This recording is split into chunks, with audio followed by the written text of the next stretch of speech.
I know people in government, some of them have 5 passports. They are just waiting. Once they hear small noise, just catch the next plane, say bye-bye to Nigeria. From there, they'll be phoning. Hello, how is Nigeria? Me, I only have Nigerian passport, no visa, nothing. I put all my eggs in Nigerian basket. That is why I'm very passionate about how to develop this country, because I know I don't have any other choice.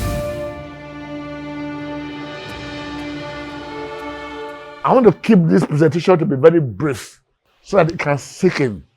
I summarize again. If we continue the way we are doing now, the way we are financing our budget now, deficit financing, without putting any money into projects that can generate finished products, that can give us value added.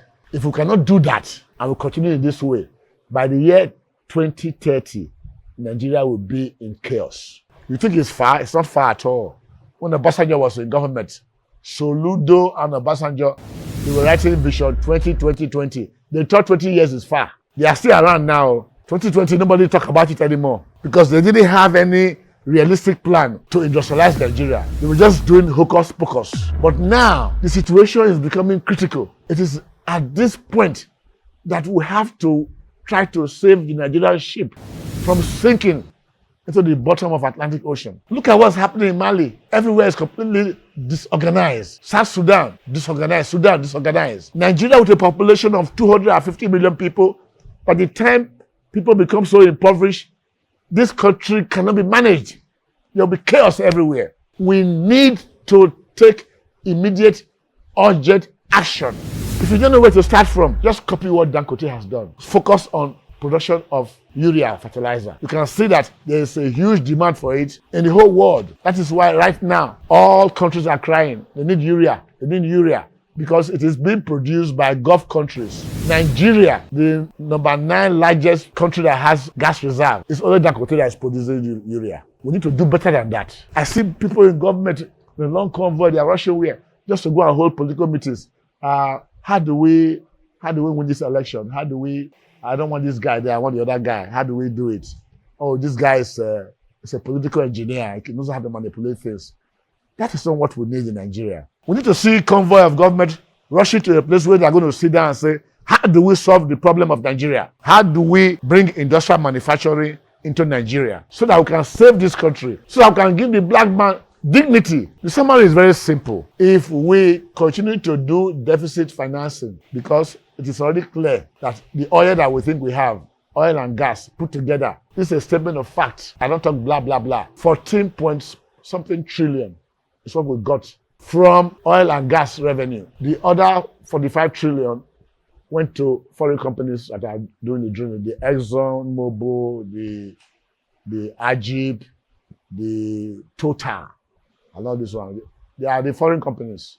They have all that money. All we have from oil and gas that we make noise about is just 14 point something trillion. Even if we produce twice the amount of that, which is not possible, it still will not solve our problem. The only thing that can solve our problem is to add value to raw material that we already have in the quantum. And that can be done just for us to take the initiative, for us to decide that we can do it. I said it before, let me just repeat that quickly here. One of the biggest problems we have now is that the election cycle is very short, so everybody is looking for how to win election.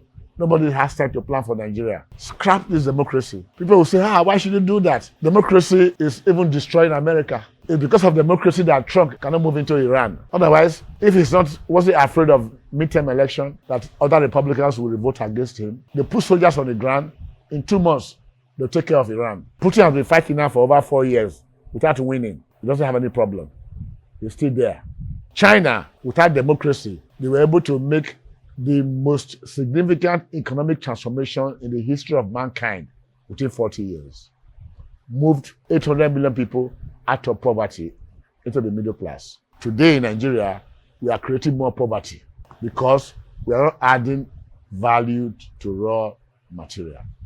There's a long list of products that can be made, but we don't have light. We don't have electricity. We don't have funding.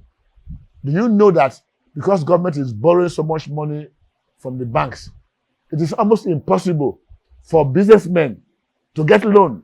Because between a businessman and government, who will a bank prefer to give money to? Who will a mutual fund prefer to give money to? They prefer to give the money to government because they know that government can never fail.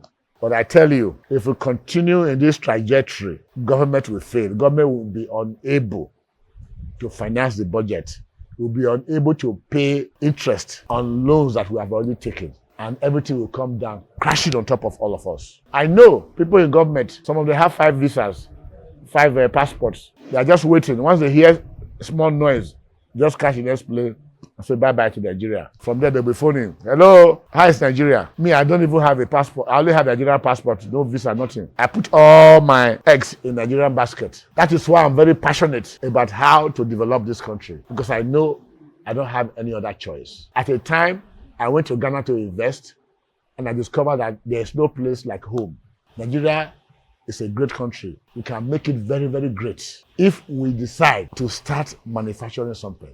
That is the only way we are going to be able to get out of this problem. Because our people are ready to work. But people are working, and inflation and hyperinflation, devaluation is eroding the value of the money they hold in their hands. And the companies that they work for, because they are making very marginal profit or zero profit, cannot increase their revenue, cannot increase their salaries. The only way out is to produce finished products, because the multiplier effect, the quantum leap from raw material to finished product is very huge. That is why you see a country like Japan, zero raw material. Even their gas, they have to take it in as liquefied natural gas to power their factories. They use it to power their factories and use it as feedstock to produce finished products.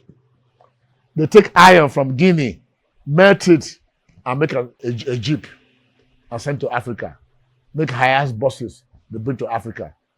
When we have all the raw material here, they don't even have it. We have been stupid for a long time. It's not time for us to stop the stupidity. It is. If not for your own sake, for the sake of your children and great-grandchildren, we have a right to be here. Those people that are in government, if you cannot do a 180-degree turn, do a 35-degree adjustment and start a small process where you encourage Nigerian entrepreneurs to start manufacturing things. If you can have 50 plants that are doing fertilizer, it will not be enough for the world. And Nigeria has enough feedstock to do it.